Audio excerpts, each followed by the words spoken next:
And what an absolute pleasure it is to be back in Sweetwater Seventh-day Adventist Church. I love the way that name of our church just simply rolls off the lips of you. It just has such a Sweetwater Seventh-day Adventist Church. Jesus said, I am the water of life, and I'll give you water that you'll never thirst again. Pray with me first this morning. Gracious Father in heaven, we are grateful this morning to you, Lord, for your presence among us. And we're grateful for all of the things that you bring us in the way of our lives, for our sustenance, for the very air that we breathe, the water we drink, the lives that we live. And I pray, dear Father, that all of us will be an example to the rest of the world of your Son, the Lord Jesus, in whose name we pray. Amen. I want to start off this morning by telling you about a friend of mine from North Carolina who retired from Southern Bell. This was the days when Southern Bell was a pretty big outfit. That was Frank, and he started out at the beginning of his career, pretty much like all of us did, at the bottom of the ladder and started working your way up. But Frank had a lot of drive, he had a lot of ambitions, and he learned his trade really well. He rose quickly through the ranks of Ma Bell, and when he retired, he was actually like a regional director for a major part of that in North Carolina. So, pretty smart man, huh? Would you agree? But maybe not too quickly, because there was a problem with Frank. You see, Frank was the stereotype of a successful but very unhappy man. He was a nervous, tense, worried, and sick old man when he retired. And I got him aside shortly afterwards, and I sort of jokingly told him that for a rich and successful member of the Golden Years Club, he didn't look too good. Come to find out, he really had been sick the last several years, in fact. He was sick and tired of living. And I listened to him patiently as he sort of unloaded on me, and when he was through, I grabbed a pack of Post-its somewhere, and I put on my doctor's hat, and I wrote him a prescription for his illness. I'm going to share it with you this morning, what I prescribed. It was a script that someone gave me, and by sharing with you, I hope to keep this medicine going. Feel free to write it down if you want. It's very simple, very short, but also very profound. Are you ready? All right. I want you to take the 23rd Psalm 5 times a day for 7 days. You got the scripture? Take the 23rd Psalm, read it 5 times a day for 1 solid week. Sounds simple, doesn't it? There were a few extra instructions. Frank was to read it carefully, meditatively, and prayerfully the first thing when he awoke in the morning. Also, immediately after breakfast, he was to do the same thing. Also, immediately after lunch, after supper, and just before going to bed. I promise you, Frank, at the end of just 1 week, your entire world will be different. The 23rd Psalm is one of the most powerful pieces of literature in existence, and it can change your life 7 days. That's what the doctor promised, and most of the time doctors are right. However, to be most effective, it must be taken exactly as prescribed. You see, the 23rd Psalm is a pattern of thinking, and when a mind becomes saturated with it, a new way of thinking and a new way of life will result. The power of this psalm is that it represents a positive, hopeful, faith approach to life. It was written by David, and this is something that I didn't realize until recently. It was written by David probably during the later years of his life. I assume that because it was a smaller number, Don, that it had to have been written while David was still a simple shepherd boy out in the field, you know. But no. This was before he became king, before he grew bold and old and all of the other things. This was before his great fall into sin, before his fall, before his failure. This 23rd Psalm finds no time for useless regret and for a morbid looking back. Take it as I prescribe, and in 7 days, a powerful new way of thinking will be firmly and deeply implanted in your life. So let's get into it, eh? What's the first part? The Lord is my shepherd, I shall not want. No, my brother was a frogman in World War II, not World War II, in Vietnam War. And I've told you about it before. His job was to take these little rubber life rafts, put a load of Marines in it, and swim upriver with them someplace they couldn't paddle and they didn't have motors. He had to tow that boat by swimming along with it and pulling it up the river. And so he found the drop-off point where he could unload the Marines. And then he had to wait for there for however long it took until these guys came back. And so a really strenuous job. Very intense job. My brother had a very soft heart. He did his job well, but he did what was required of him. But he had a very soft heart. And after the Vietnam War was over, most GIs came home. My brother was among a few who stayed in Vietnam an extra year, helping to relocate little kids with their families, trying to relocate the kids and reunite them with their families. It was good for the families and also very therapeutic for my brother Terry. World War II, the Allied armies did something very similar, but less personal. They gathered children by the thousands that were displaced in the war, both Allied children and German children that no longer had homes. And they put them in these large camps and cared for them as orphans. Excuse me, I got a brand new tooth this morning, and it hasn't learned how to speak the same way I do. But I thought it was a whole lot better to speak with that tooth in there than it was to leave this big gap. Some of you saw what the gap looked like earlier this week. Wasn't funny at all. So the children were well cared for, Don, well fed, but at night many of them still couldn't sleep. And finally, a psychiatrist hit on the solution. When the kids were put to bed at night, they were given a piece of bread. And this bread wasn't to eat. If they wanted extra food at night, they got it. But this bread was just to be simply held in their hand until the next morning. It produced marvelous results. That assurance of having something to eat tomorrow gave the child a peaceful night's sleep. In the 23rd Psalm, David said, "The Lord is my shepherd, I shall not want." Instinctively, the sheep understand that their shepherd provided for them today, and he will provide for them tomorrow. So the sheep lies down contentedly with, figuratively speaking, their piece of bread. The psalm is not asking anything of God, rather it's a statement of fact. The Lord is my shepherd. We don't have to beg for God, beg him for things. He wants to provide for us, right? Amen. God wants to provide. God made provision for our needs long before we ever knew that we'd need them.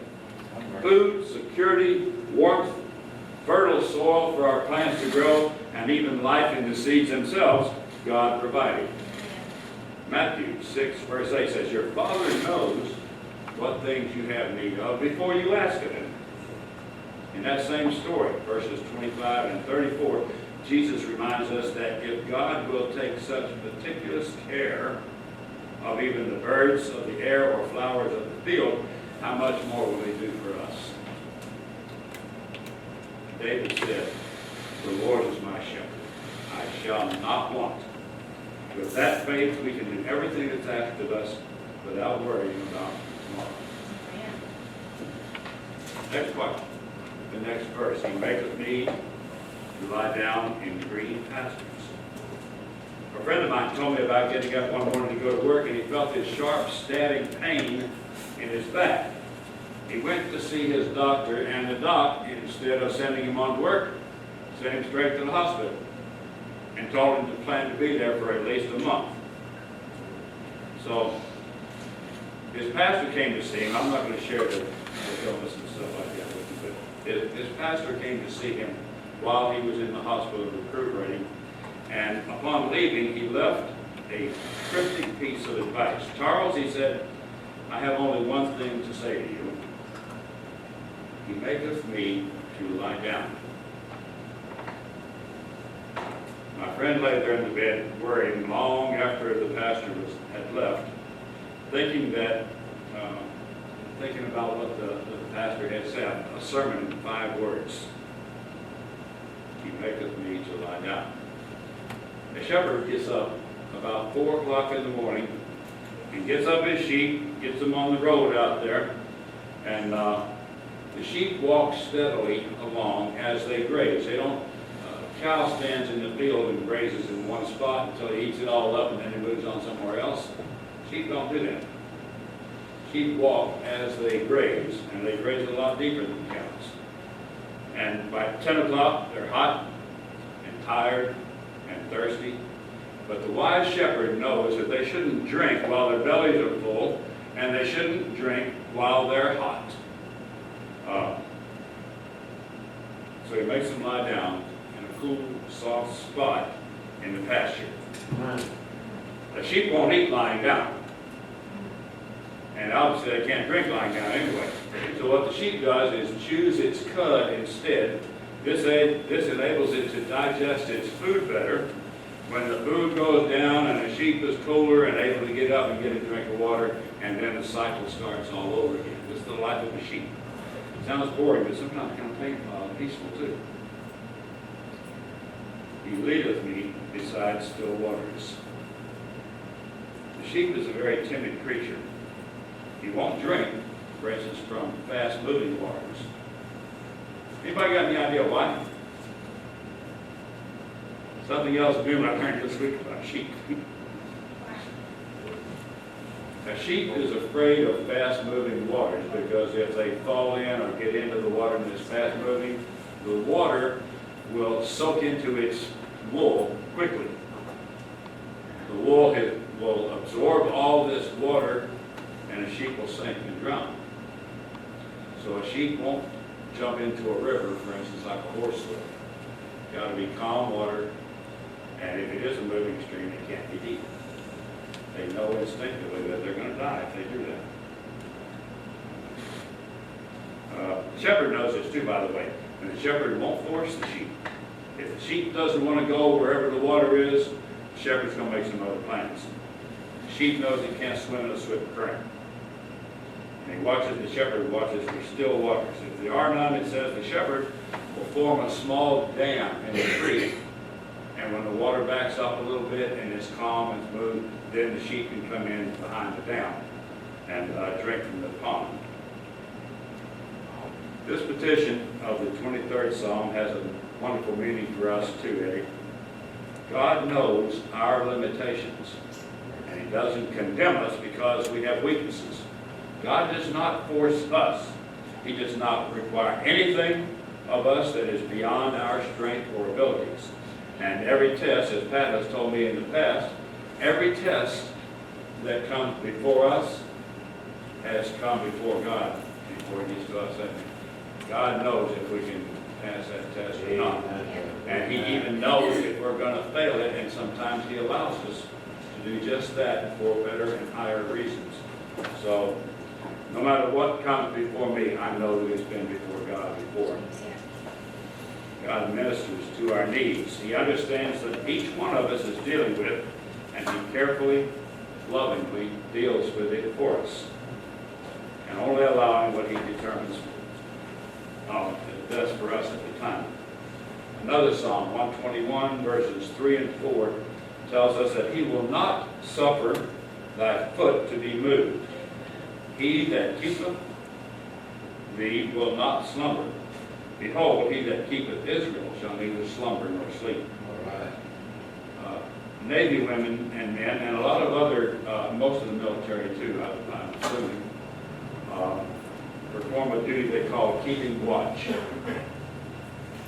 And a watch usually is divided into 4-hour pieces, and the men and women of that unit take turns standing the watch. One person guards that critical place of things so that the others can go about their work and duty. David is telling us here that God is always on watch, and He never needs help. Do you ever encounter something that causes you tension or worry? Try this. Picture a calm lake or water scene in your mind, something that is peaceful. Concentrate on it until the picture becomes clear, and then begin repeating and believing the phrase, He leadeth me beside the still waters.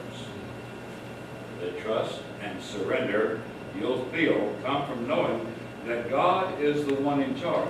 It's His power that provides everything you need to face that day. He restoreth my soul. A sad letter to a pastor I know concluded with the words, life ended for this. Life ended for me somewhere during these years. The letter he sent to the pastor was well, it wasn't a good letter. It was one outlining a series of failures, and from a man who was contemplating suicide. He said, life ended for me somewhere during these years. It took years to stifle my faith, but now it's completely gone. There is something unutterably sad to hear someone talk about the total loss of faith and the total loss of hope. Not only did they lose everything else behind, but they have no faith at all in what's in front. And so, it's easy to look at that and say, well, that's the state of mankind. Well, maybe it is in a way. But here, He restoreth my soul, David said, and David is saying it's renewable. All of us have come to a point in our lives where we feel like, well, this is just more than I can handle. You know? But God is the one who restores us. And so, it's like the part of the movie where E.T. is lying there supposedly dead. You never remember this particular scene, those of you. Everybody here has seen the movie, haven't you? No. Am I speaking blasphemy by mentioning a movie called E.T.? All right. You remember that scene in the movie where E.T. is, to all appearances, is dead, and he's lying there, and his face is all gray and ashen, and his body is limp, and you're feeling like Bambi just got shot, or something like that, you know? And then suddenly we see this flicker of light in the chest area, and all of a sudden the light gets bigger, the heart shows, and it starts pumping, and Bambi opens up. Bambi. George opens his eyes. E.T. opens his eyes, and E.T. is alive. Man, your heart feels like, yay! When I saw this, everybody in our family jumped up and started cheering. Well, David remembered that the sheep start out in the morning grazing, and that each sheep subconsciously takes a place in a line as they move and breathe and graze. That sheep holds its place in the same position in line all day long. A lot of new facts to pick up about sheep. Any ever plan to be a shepherd? This will help you a lot. Nobody wants to be a shepherd. Okay, well, never can tell. Times are hard out there. Each sheep subconsciously takes a place in the line as they begin to move and graze. That sheep holds the same position all day long in that line. And sometime during the day, the sheep will leave its position in the line, and he'll go over to the shepherd, and he'll sort of nuzzle up against him a little bit, And so the shepherd will rub him, scratch his ears maybe, or say a couple of soft words to him and pet him. And the sheep picks right back up, jumps over, and back into exactly the same place in line that he had before. So David once, the reason I said that part of it was that David once felt that same reassurance from God as the sheep feels from its shepherd. And then, as David grew more confident in his own abilities, unfortunately he felt no need of God. David did wrong, big time. He became unhappy, unable to bear the load of guilt and shame.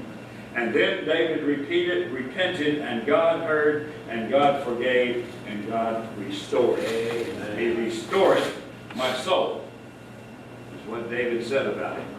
There's a first-hand witness if there ever was one. A human body can be wounded in body and in mind. Wrong is a wound. When we do something wrong, when I violate God's standards, I wound my mind. And it's an unclean wound, and it's the kind of wound that cannot be healed by time or some stitches or something. It remains and festers, grows worse. And only the great physician, brothers and sisters, can heal this wound. Psalm 51, God heard David's prayer for forgiveness and restoration, didn't he? We're not going to go there this morning because of time restraints, but you know the psalm. If you have any sin in your heart, for which you don't feel forgiven, read this Psalm 51 this afternoon in the privacy of your closet, wherever that may be. He restoreth my soul. He revives life in me. Read that Psalm 51, pray over it, and think about what you would have God forgive you for. And wait for the restoration, because it will come. What's next? He leadeth me in the paths of righteousness for who? For his name's sake. There's a plaque at the Florida Singing Tower, and it reads, I come here to find myself. It's so easy to get lost in this world. And my mother used to say, can't find me. We come to the fork in life's road. We can't decide which way to turn. We need guidance. And David confidently declares, he leadeth me. David knew that the sheep has no sense of direction and very poor eyesight. It cannot see 10, 15 yards ahead of him, totally blind there. And yet it follows the shepherd blindly. Pardon my pun. They know from experience that the shepherd knows the way, and they trust his judgment. And so the lead sheep, whoever's first in that line, follows the shepherd, and every sheep follows behind the one in front of him. And that's why they stay in the same place all day long. They know from experience that the shepherd knows the way, and they trust the judgment of the shepherd. And for some, the path may not always be smooth and easy. God doesn't promise that. We know that He does promise, though, to go with us. The psalmist records, He leadeth me. God doesn't drive. As we take one step at a time, we can walk with Him. Trust and confidence. Yea, though I walk through the valley of the shadow of death, I will fear no evil, for thou art with me. Henry Ward Beecher says that the 23rd Psalm is the nightingale of the Psalms. Anybody know that one particular feature of the nightingale? The nightingale sings loudest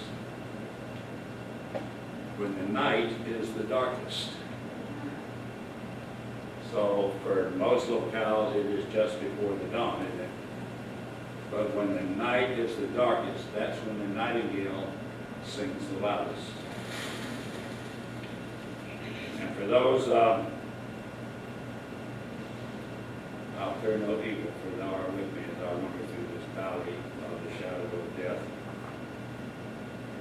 For a lot of people, especially those unsure of their salvation, death is the most terrifying fact of life.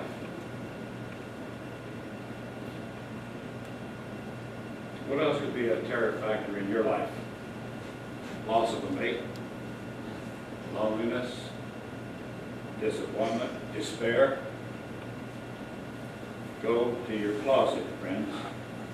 Find that special place where you feel closest to God and pour your heart out to Him.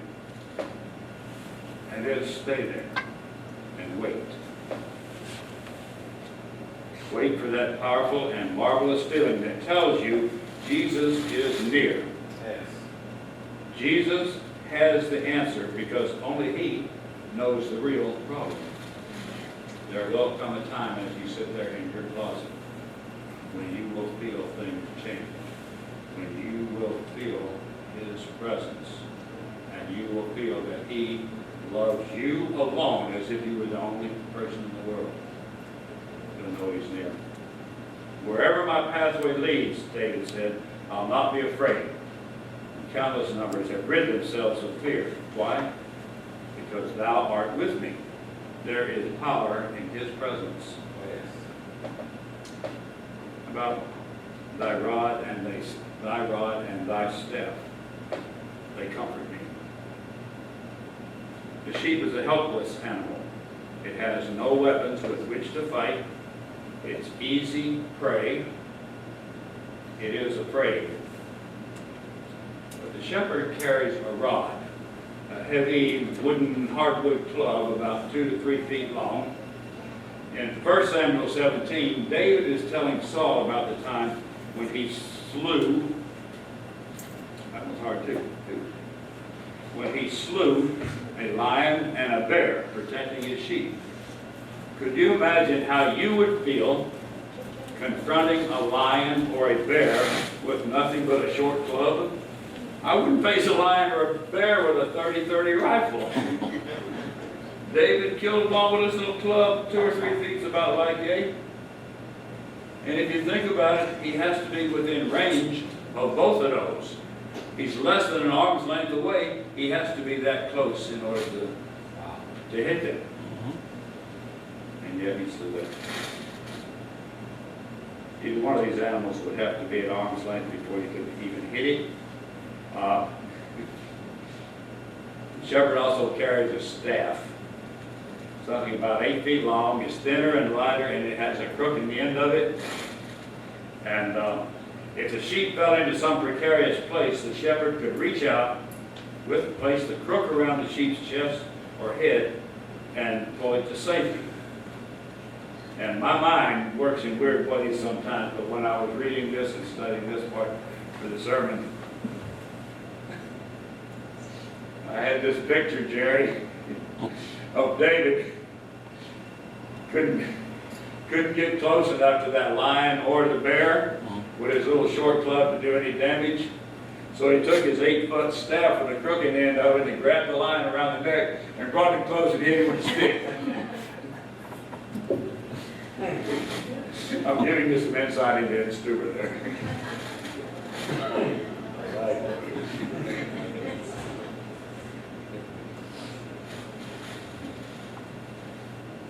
The sheep is instinctively comforted by the shepherd's rod and staff, knowing the shepherd will be able to meet any emergency.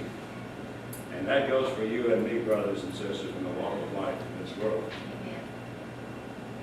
We may not be able to do much without a short club, but we serve a God who has a reach that's completely around the world and completely around the universe for that matter. We serve a God so strong and so powerful that nothing that he determines won't come near us will come near us. So, thou preparest a table before me in the presence of mine enemies. A shepherd's job included much more than leading and protecting his sheep. Poisonous plants could poison the animal, obviously. Sheep could die if they ate them. Sharp thorns could penetrate the soft noses of the sheep, causing ugly, festering sores. And so the point of it is that each spring, before he led the sheep out from the fold and into the fields again, the shepherd would go out and take his mattock, dig up all the sharp thorns and thistles and poisonous plants that he could find. And it sounds like such a simple thing, but the sheep grazed on hundreds or possibly even thousands of acres. And so I'm sure it was not just one shepherd, but for that shepherd to go out individually and chop out those individual thorns and thistles and poisonous plants meant that he had to have such painstaking care and such love for the sheep in his charge. And I remember as a boy, about 12 years old, and one of my jobs on this ranch out in East Texas was to take a hoe and go out into the fields there, because it was mostly bitterweed. Being cows, they didn't have to worry so much about thorns and thistles. They knew to stay away from it. But they loved bitterweed for some reason. Have you ever drank any milk where the cows had been out in the pasture with bitterweed? It is terrible stuff. I guarantee you wouldn't get one glass down here. But he had little Eddie out there chopping away with his hoe, plant after plant after plant. And if I got sloppy and just cut the plant off at the top, the owner would come out there after me and check every once in a while to see if I was actually digging the plant up or if I was chopping it off at the top. And if I chopped it off at the top, believe me, I got blessed out and I cut my already small salary. So anyway. Thou preparest a table before me in the presence of mine enemies. The pasture became, as it were, a table prepared. Present enemies, thorns and thistles were destroyed. Farmers have to do more than just plant their seeds to grow a crop. They too have to prepare a table, the soil, in the presence of their enemies, the weeds, thistles, and thorns. Whatever is harmful to the crop, it is not enough for Christians to just preach the gospel.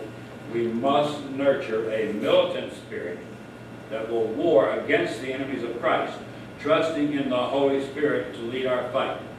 We are not going to do one thing to evangelize the communities around us if all we do is sit in church on Sabbath morning.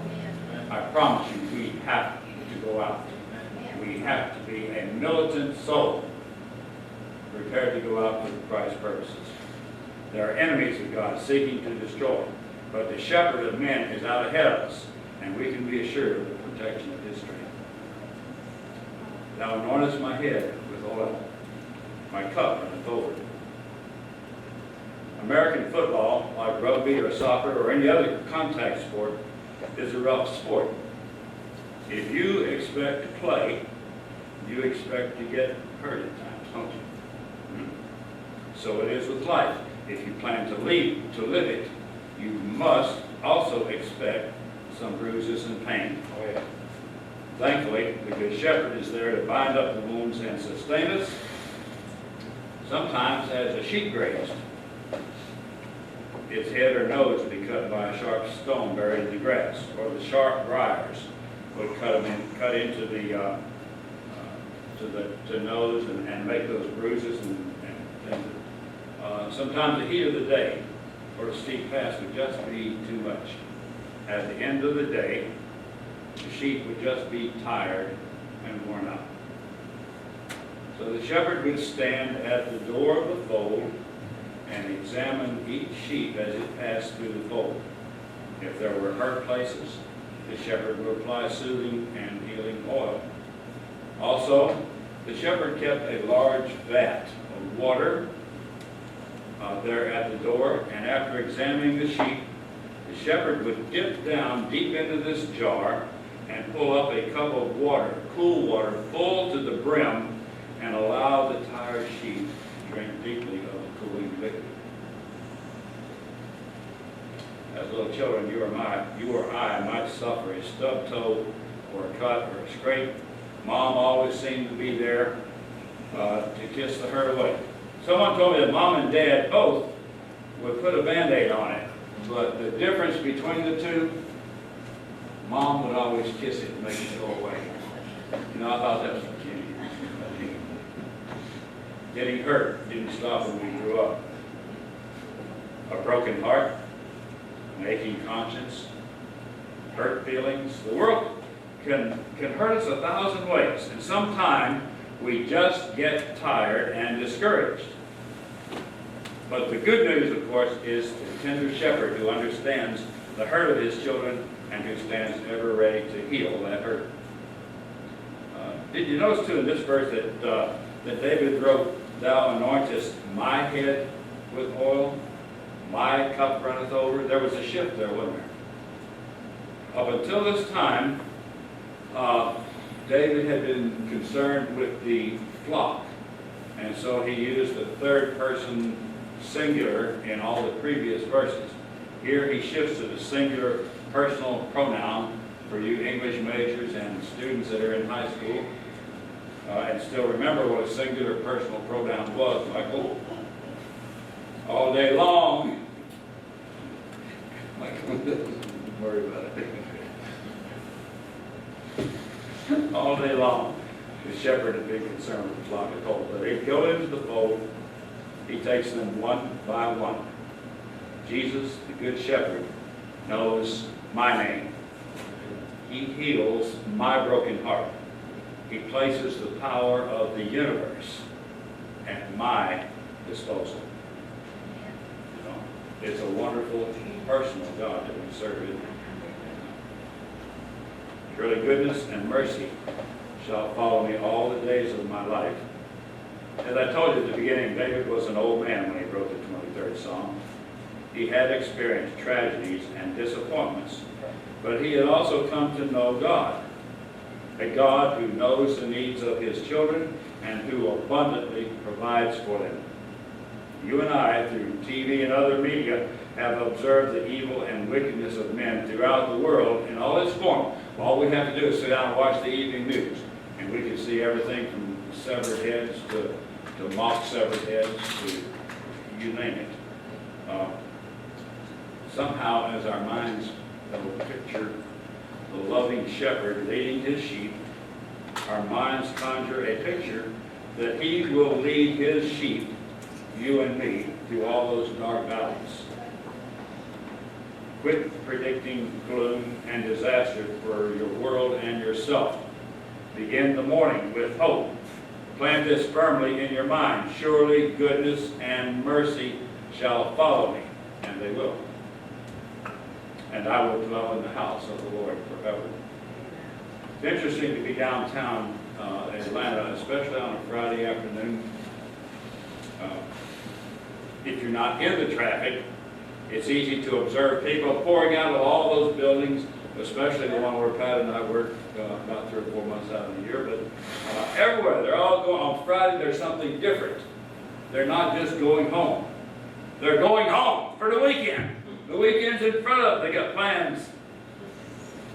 But it's also sad to get in my truck or on my bike and drive down Pryor Street through all the homeless, knowing that they didn't really have a home to go to.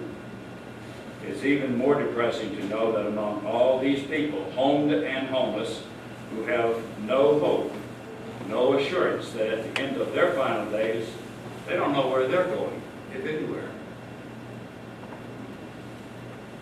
David closes the 23rd Psalm with a mighty crescendo of faith when he declares, I will dwell in the house of the Lord forever. He didn't have the insights that we share. He never heard the Apostle John declare, I am the resurrection and the life. He that believeth in me, though he were dead, yet shall he live. And whosoever liveth and believeth in me shall never die. That's John 11 and verses 25 and 26. Just knowing intimately a God like he described in his 23rd Psalm gave David assurance that at the close of life's day, he was going home. You know? And it's the attitude that you and I need to share in this life. It can't be filled with doubt or hope or discouragement or a sense of I have to do this or I'm not able to do that, whatever. I believe in the Lord Jesus Christ. He is my shepherd. And I will trust him, and if I precede him, he's going to come again. I'm going to wake up, and I'm going to go home with him. It's just that simple. I'm going to be in that flock that the Good Shepherd is taking on the soul train, okay? In mixed metaphors. The Psalm of David has sung its way across the barriers of time and race and language. For 25 centuries, it has been treasured in the hearts of people. Today, it's more beloved than ever before. And the reason for it? It tells that above all the strife and all the fear, all the hungers and weakness of the mind, there is a shepherd. A shepherd who knows his sheep, one by one, who is abundantly able to provide, who guides and protects, and at the close of the day, opens the door of the sheepfold, the house not made with hands. That's my God. That's my shepherd. And sheep to sheep, I trust that he's yours too.